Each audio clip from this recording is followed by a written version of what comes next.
الرحمن الرحیم۔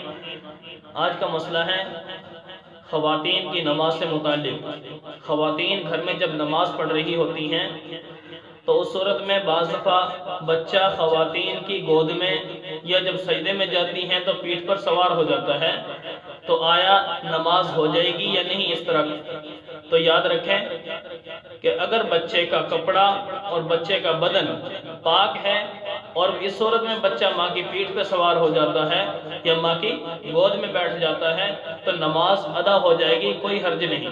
لیکن اگر اس کے برعکس ہے کہ عورت نماز پڑھ رہی ہے اور بچے کا کپڑا ناپاک ہے یا بچے کا بدن ناپاک ہے، ٹھیک ہے، اور وہ بچہ ماں کی گود میں یا ماں کی پیٹھ پر سوار ہو جاتا ہے اور ایک رکن کی مقدار وہ اس میں بیٹھا رہا ماں کی گود میں اور ماں نے اسے ہٹایا نہیں، تو اس عورت کی نماز نہیں ہوگی۔ کیوں؟ اس لیے کہ دوران نماز کپڑوں کا بھی پاک ہونا اور بندے کے جسم کے ساتھ جو چیز لگ رہی ہے وہ چیز بھی پاک ہو۔